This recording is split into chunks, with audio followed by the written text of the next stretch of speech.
My world shattered when my father's death revealed a secret life. His lies stole my past. But I found strength in unexpected bonds. This is my story of betrayal, loss, and rebuilding from the ashes of truth. My name is Mark, 45, a carpenter living in a small town outside Boise, Idaho. My life's been simple: wood, nails, and raising my two kids, Emma, 14, and Lucas, 11, after my wife, Lisa, passed from cancer 3 years ago.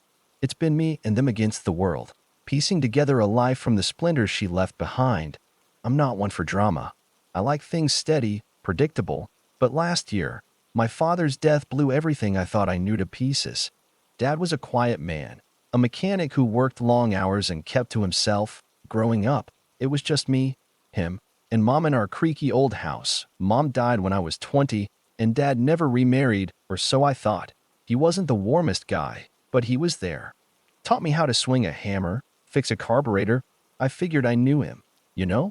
Not deeply, but enough. When he got sick last year, lung cancer, too far gone, I spent months by his side, handling hospital runs, bills, the works. He passed in September, and I thought the worst was over. Then came the will. I wasn't expecting a fortune. Dad lived modestly, owned the house and a small savings account. I figured it'd go to me, maybe some to the kids for college. I wasn't greedy. I just wanted to honor his life, maybe fix up the house for Emma and Lucas. So I sat down with his lawyer, a guy named Carl who smelled like cheap cigars and regret.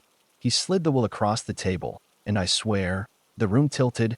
Everything: house, savings, even his old truck, went to a woman named Linda Harper and her two kids, Michael and Sophie, names I'd never heard. Not a dime for me or my kids. I laughed at first, thinking it was a mistake. Who the hell is Linda Harper? I asked. Carl's face went pale. Your father's other family, he mumbled. Other family. The words hit like a sledgehammer. I sat there, numb, as Carl explained. Dad had been living a double life for over 20 years. Linda was his second wife, not legally, but close enough. They lived 2 hours away in Twin Falls. Michael was 22, Sophie 19. Dad had been splitting his time between us, lying to everyone. He'd tell me he was on fishing trips or working late, but he was with them Christmases, birthdays, all those times he was busy. He was playing dad to kids I didn't know existed. I drove home in a fog, my hands shaking on the wheel.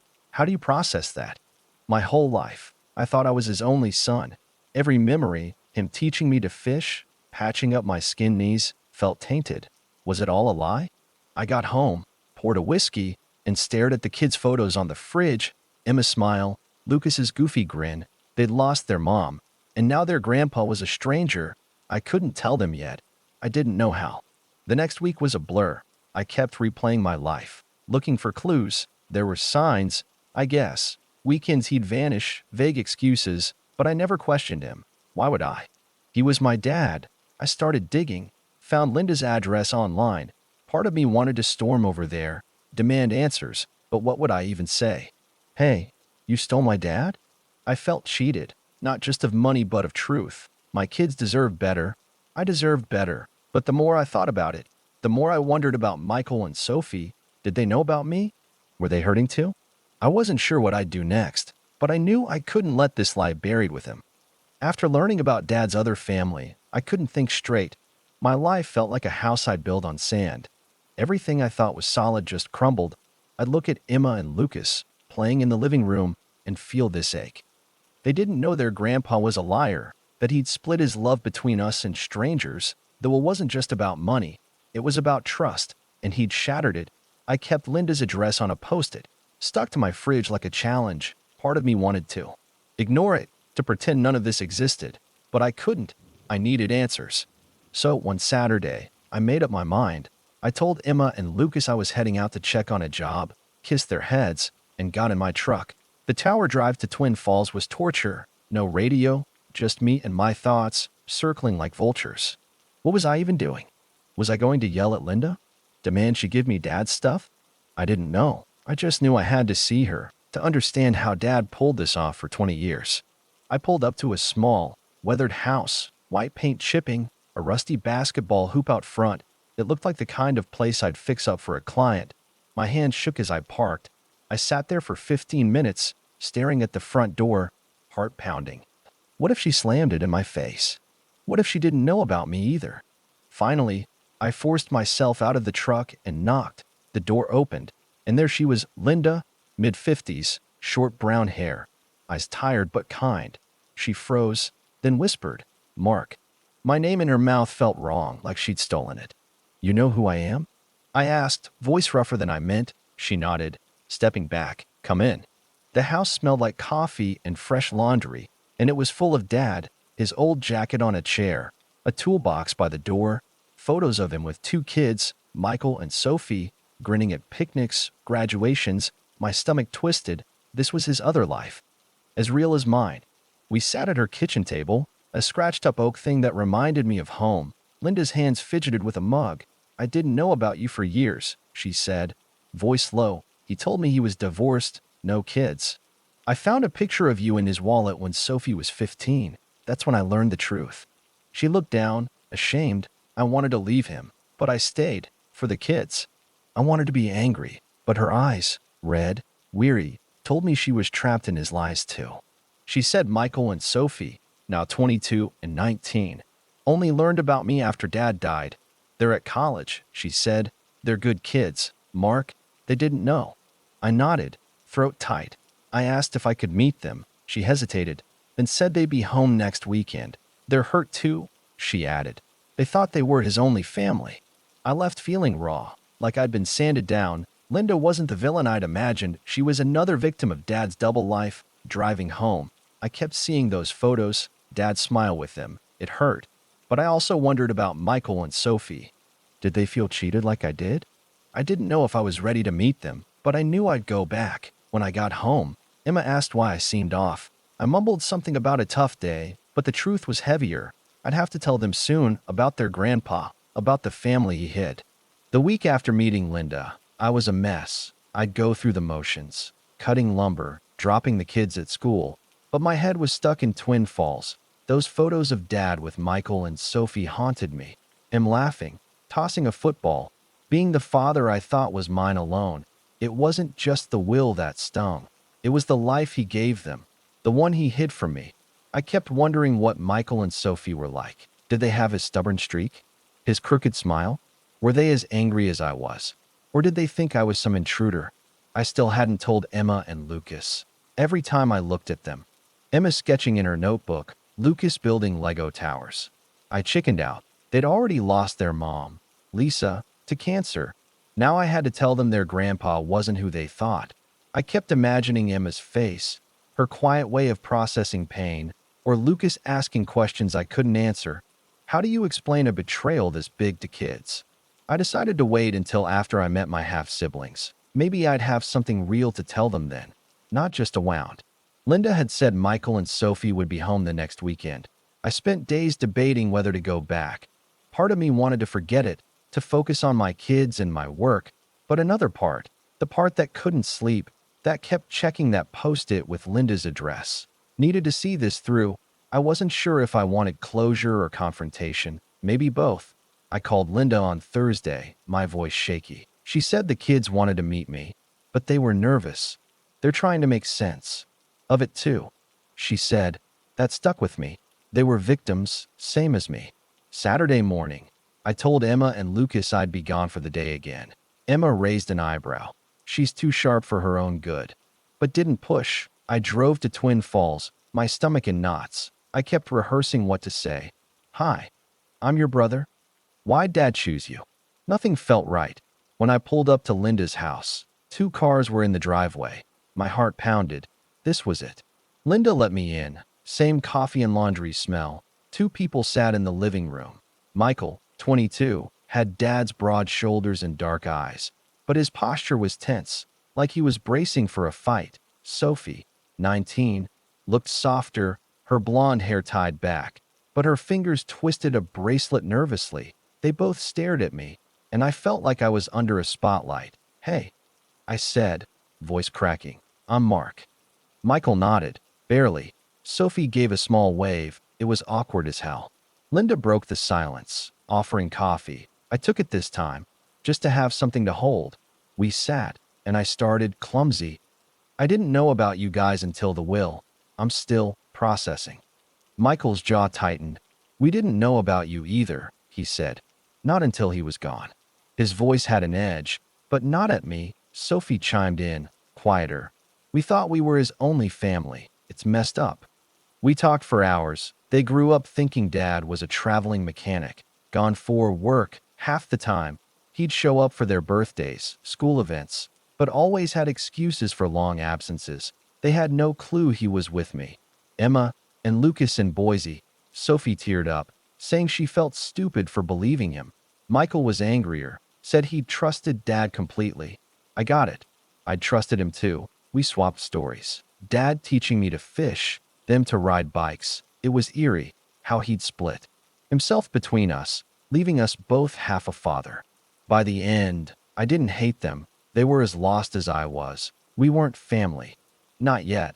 But we weren't enemies either. Linda watched us, quiet, like she was scared to hope. I left with their numbers, promising to stay in touch. Driving home, I felt a crack in the anger I'd been carrying. Maybe this was the start of something. Driving back from Twin Falls after meeting Michael and Sophie, I felt like I'd been cracked open, not fixed, not healed, just exposed. They weren't the enemies I'd feared. They were just as lost in Dad's lies as I was. Michael's tense jaw, Sophie's nervous bracelet twisting. They were real, human, not the faceless thieves I'd imagined stealing Dad's love. We'd swapped numbers, made vague promises to talk again, but I didn't know what that meant. Were we supposed to be family now? Friends? Or just strangers bound by a shared betrayal? The uncertainty gnawed at me, but for the first time, I wasn't drowning in anger alone. Back in Boise, I threw myself into routine, cutting lumber, fixing cabinets, tucking Lucas in with his favorite dinosaur book, but Dad's shadow was everywhere. I'd see his old toolbox in my workshop and feel a pang. Remembering how he taught me to sharpen a chisel, was he teaching Michael the same thing in Twin Falls? I dug through a box of his stuff in the garage one night, looking for answers, old receipts, a fishing lure, a faded photo of us at a lake when I was 10, me grinning, him ruffling my hair. I wanted to tear it up, but I just sat there, staring, wondering which parts of him were real. I hadn't told Emma and Lucas yet. Every time I tried, the words stuck like sawdust in my throat. Emma was 14, sharp as a tack, already sensing something was off. Lucas, 11, was still fragile from losing Lisa. How do you tell your kids their grandpa had another family? That he left them nothing, not even the truth? But I couldn't keep it from them forever. They deserved to know, even if it hurt. I just needed a little more time to figure out what I was offering them. A new family, maybe, or just a messy truth. A few days later, I texted Michael. It felt weird, like texting a stranger who knew too much about me. I asked how they were holding up. He replied quick. Sophie was struggling, but they both wanted to meet again. We picked a diner halfway between Boise and Twin Falls, neutral ground. I liked that it wasn't their turf or mine. It gave us a chance to talk without Dad's ghost looming too large. I spent the week second-guessing myself. What was I chasing? Closure? A fight? I didn't know, but I couldn't stop moving toward it.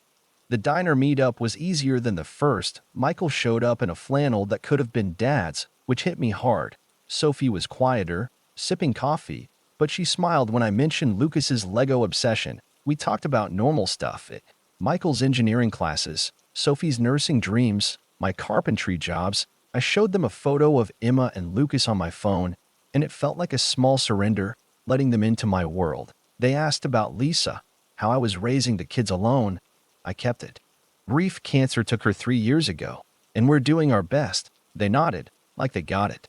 We finally talked about Dad. Sophie said she felt stupid for believing his work trip excuses. Michael was angrier, said he'd trusted Dad completely, thought he was a hero. I knew that feeling. I told them about the will, how it left me nothing. How it wasn't the money but the lie that hurt. They didn't know about the will until after Dad died, and Michael's face darkened when I mentioned it. He didn't tell us anything, he said. We thought we were his only family. It was like looking in a mirror, the same betrayal, the same questions. We stayed longer than I planned, swapping stories about Dad's quirks, his terrible puns, his obsession with old country music. It wasn't forgiveness, but it was something. I left feeling lighter, like I'd laid down a piece of the weight I'd been carrying. On the drive home, I knew I had to tell Emma and Lucas. They needed to know about Michael and Sophie, about the family we might build from this mess. I wasn't sure how they'd take it, but I was ready to try. Telling Emma and Lucas about Dad's other family was one of the hardest things I've ever done. I waited for a quiet evening. After dinner, when the house was calm, Emma was sketching in her notebook. Lucas sprawled on the couch with his Nintendo Switch. I turned off the TV, and they both looked up, sensing something heavy. "We need to talk about Grandpa," I said, my voice wobbling. Emma put her pencil down. I sharp. Lucas tilted his head, confused, like I'd paused his game for no reason. I started with the will, keeping it simple. I told them Grandpa left everything, his house, his savings, to another family. Emma's brows furrowed. "What do you mean, another family?" she asked, voice sharp. I took a deep breath and spilled it all. Linda, Michael, Sophie, Dad's secret life in Twin Falls. I didn't sugarcoat it, but I tried to keep the anger out of my voice. Lucas's eyes went wide. "Grandpa had other kids?" he asked, his voice small. Emma stayed silent, her sketchbook sliding to the floor. It broke my heart to see them like that, blindsided the way I'd been. Emma spoke first, her voice tight. "Why didn't he tell us? Did he care about them more?" That question hit like a nail through wood. I told them I didn't know why Dad did it, but I believed he loved us, even if he messed up bad. Lucas started crying, and I pulled him into a hug, his little shoulders shaking. Emma didn't cry. She just stared at the wall, her jaw set like she was holding back a storm. I told them I'd met Linda, then Michael and Sophie, and that they were as shocked as we were. They didn't know about us either. I said, "They're not the bad guys here." The next few days were tough. Lucas kept asking if Grandpa was a bad person, which I couldn't answer cleanly. I said he made bad choices but wasn't all bad. Emma got quieter, which scared me more. She's like Lisa was, bottling things up until they spill. I gave them space but kept checking in, making sure they knew I was there. One night, Emma came to me with her sketchbook. She'd drawn our family, me, her, Lucas, Lisa in the background like a soft shadow. "Can we meet them?" she asked. Michael and Sophie. I wasn't expecting that, but it made sense. They'd lost so much. Maybe they saw a chance to gain something. I texted Michael and Sophie the next day, nervous as hell. I asked if they'd be okay meeting my kids. They replied fast, saying yes, though Sophie admitted she was anxious. We set up another diner meetup, this time with Emma and Lucas. I spent the week preparing them, answering Lucas's endless questions about Michael's video game skills and Emma's quieter ones about whether Sophie was cool. I didn't have all the answers, but I felt like we were building something, not just tearing down Dad's lies. The night before, I lay awake, wondering if this was the right move. Would meeting them help my kids heal, or just open the wound wider? I didn't know, but I had to try. The day of the diner meetup with Michael, Sophie, and my kids felt like walking into a storm blind. I told Emma and Lucas what to expect, but their nerves showed. Emma picking at her nails, Lucas clutching his favorite dinosaur toy. I was nervous too, my stomach churning as we drove to the diner halfway between Boise and Twin Falls. What if this went wrong? What if my kids saw Michael and Sophie as replacements for the family we lost? But I kept thinking about Emma's drawing, her quiet hope to meet them. This wasn't just for me anymore. It was for them. We got to the diner early. Grabbing a booth by the window, Emma wore her favorite hoodie, trying to look casual, but her eyes darted to the door every few seconds. Lucas kept asking if Michael played Fortnite, like that was the key to everything. When Michael and Sophie walked in, I felt a jolt. Michael's broad shoulders and dark eyes were so much like Dad's it hurt. Sophie's smile was softer, but she looked nervous, clutching her purse like a lifeline. They spotted us and waved, awkward but warm. I introduced everyone, my voice steadier than I felt. "Emma, Lucas, this is Michael and Sophie." Lucas grinned, shy but curious. Emma gave a small nod, sizing them up. We ordered food, burgers for the kids, coffee for us, and started small, talking about school, games, anything to break the ice. Lucas launched into a story about his Lego castle, and Michael, to my surprise, leaned in, asking questions like he cared. Sophie told Emma about her nursing classes, and I saw Emma's shoulders relax a bit. It wasn't family yet, but it was something. Then Lucas asked, out of nowhere, "Did Grandpa love you more than us?" The table went quiet. Sophie's eyes welled up, and Michael looked at me, like he was waiting for me to answer first. I took a breath. I don't think he loved anyone more, I said. He just made bad choices. He split himself between us. And that wasn't fair to anybody. Sophie nodded, wiping her eyes. We didn't know about you guys, she said to the kids. If we had, we would have wanted to meet you. Michael added, he lied to us too. I'm still mad about it. Emma spoke up, her voice quiet but firm. Why didn't he tell the truth? Nobody had a good answer. I said maybe he was scared. Maybe he thought he could keep both lives separate forever. We talked about Dad for a while, his quirks, his habits. Lucas laughed when Sophie mentioned Dad's awful singing voice. And it was the first time I'd heard him laugh since I told him the truth. It felt like a small victory. By the end, the kids were chatting easier. Lucas showed Michael his dinosaur toy, and Emma asked Sophie about college. I watched, feeling a mix of relief and ache. This wasn't the family I'd planned for them, but it was real. We left with plans to meet again. Maybe in Boise next time. Driving home, Emma said, they're not so bad. Lucas agreed. Already planning to teach Michael Fortnite, I smiled. But inside, I was still wrestling with Dad's ghost. We were building something new, but the hurt wasn't gone. The diner meetup changed things. Emma and Lucas weren't as heavy after meeting Michael and Sophie, and I could see them starting to process Dad's betrayal in a new way. Emma smiled more, sketching less angrily. Lucas talked about Michael like he was a cool older brother. I was glad for them, but I was still stuck, caught between wanting to move forward and being tethered to Dad's lies. Every time I saw his toolbox or passed his old house, now Linda's, I felt the sting. He'd built 2 lives, and I was still picking up the pieces of mine. We started texting more with Michael and Sophie, just small stuff. Sophie sent Emma a link to a nursing school website, and Michael and Lucas bonded over video game screenshots. I invited them to Boise for a barbecue at our place. It felt like a big step, bringing them into our world. Emma helped me plan the menu, insisting on making her famous brownies. Lucas wanted to show off his Lego collection. I was nervous, but their excitement kept me grounded. This wasn't just about me anymore. The barbecue was on a sunny Saturday. Michael and Sophie showed up with a bag of chips and a shy smile from Linda, who came along to support them. My backyard felt too small for the weight of it all, but we made it work. I grilled burgers. Emma played her favorite playlist, and Lucas dragged Michael to see his Lego castle. Sophie and Emma hit it off, talking about art and college. Linda mostly stayed quiet, watching us like she was afraid to break the moment. I caught her eye once, and we shared a look. Not quite forgiveness, but understanding. At one point, Michael and I ended up alone by the grill. He asked how I was handling it. Knowing Dad's truth, I admitted I was still angry, still confused. I keep wondering why he didn't choose one life, I said. Michael nodded, flipping a burger. I thought he was my hero, he said. Now I don't know who he was. We didn't solve anything, but saying it out loud helped. It was like we were both mourning the same man, but different versions of him. The kids got along better than I expected. Emma showed Sophie her sketches, and Lucas roped Michael into a Nerf gun fight. Watching them, I felt a flicker of something like hope. Dad's lies had torn us apart, but here we were, laughing, eating, building something new. Linda pulled me aside before they left, her voice low. Thank you for this, she said. I know it's not easy. I just nodded. I didn't trust myself to say more. That night, after they left, Emma and Lucas were buzzing.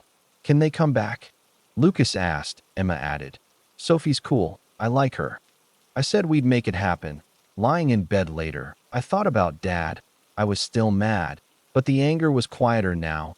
Michael, Sophie, Emma, Lucas, they were the real thing, not the lies he left behind. Maybe that was enough. Months after the barbecue, things felt different, not fixed, but steadier. Michael and Sophie became part of our lives, not every day, but enough to matter. We'd meet up every few weeks, sometimes in Boise, sometimes in Twin Falls. Emma started texting Sophie about school, sharing sketches. Lucas and Michael played Fortnite online, their laughter filling the house through my old laptop speakers. It wasn't the family I'd pictured growing up, but it was real, and it was ours. Dad's lies had broken something, but we were building something new from the pieces.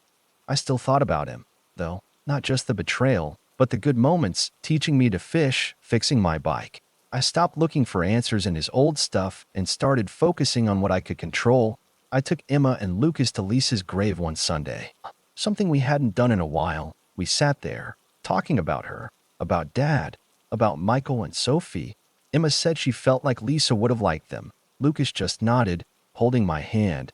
It was the first time I felt like we were healing, not just surviving. One day, Michael called me out of the blue. He'd found a box of Dad's things in Linda's garage, letters, photos, stuff from both our lives. He asked if I wanted to go through it together. I hesitated, but said yes. We met at the diner, just the two of us, and opened the box. There were pictures of me as a kid, of Michael and Sophie, even one of Dad with both me and Michael at different times, same lake. It was like seeing his double life laid out in snapshots. We didn't talk much, just looked. But it felt like we were closing a chapter. Sophie joined us later, bringing a letter she'd found from Dad, written to her and Michael but never sent. It was short, messy, like he'd written it in a hurry. He apologized for not being honest, said he loved them but didn't know how to fix what he'd done.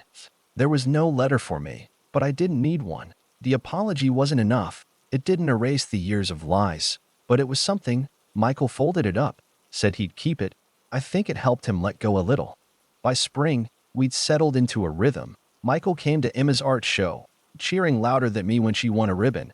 Sophie helped Lucas with a school project about dinosaurs, sending him articles that made him light up. Linda even started joining us sometimes, though she kept her distance, like she was still carrying guilt. I didn't blame her anymore. Dad was the one who'd built this mess, not her. One night, after the kids were asleep, I sat on the porch with a beer, thinking about how far we'd come. I wasn't angry anymore, not like before. The hurt was still there, a dull ache, but it didn't define me. Emma, Lucas, Michael, Sophie. They were my family now, not just Dad's legacy. I'd lost the father I thought I knew, but I'd gained something I never expected. It wasn't perfect, but it was enough.